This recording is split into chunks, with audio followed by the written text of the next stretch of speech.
Aqueous sebagai pelarut disiapkan dalam beker gelas atau wadah lain yang tersedia. Selanjutnya, kita akan memasukkan garam dapur yang banyak mengandung natrium klorida atau NaCl ke dalam sejumlah air yang telah disiapkan. Dilanjutkan dengan pengadukan agar terbentuk larutan yang homogen. Sementara itu, kita menyiapkan alat berupa kabel beserta penjepit buaya, saklar, lampu, 2 buah elektroda, serta sumber arus listrik seperti baterai. Rangkailah alat-alat tersebut seperti yang terlihat pada layar. Lalu, elektroda yang terpasang pada penjepit buaya dicelupkan ke dalam larutan yang sebelumnya telah kita buat. Saat saklar dinyalakan, apa yang terjadi? Ternyata lampu menyala dengan terang.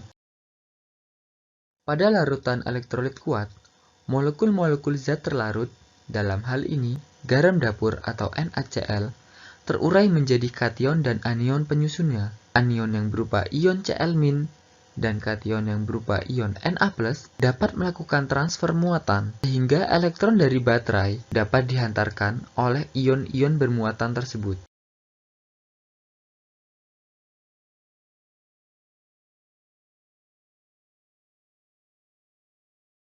Selanjutnya, kita gunakan larutan elektrolit lemah sebagai pengganti larutan elektrolit kuat. Kita lakukan percobaan serupa seperti sebelumnya. Namun, garam dapur kita ganti dengan cuka, sehingga didapatkan larutan cuka sebagai sampel. Rangkaian alat yang kita gunakan pun sama.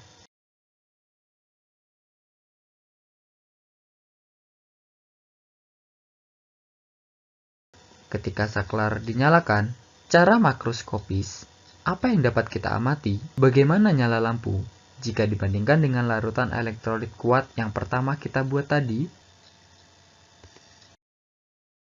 Secara mikroskopis, mari kita perhatikan sebagian molekul-molekul asam asetat yang banyak terkandung dalam cuka mengalami ionisasi sebagian. Ion-ion asetat atau CH3COO- dan ion H+ melakukan transfer muatan dan dapat menghantarkan arus dari baterai.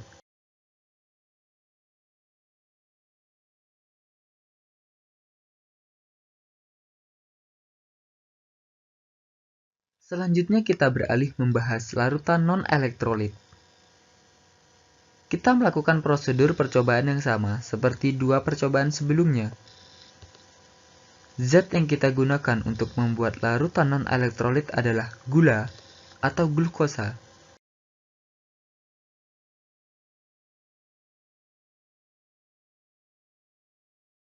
Setelah larutan glukosa atau larutan gula terbentuk, kita uji pada rangkaian yang sama seperti yang telah kita lakukan sebelumnya.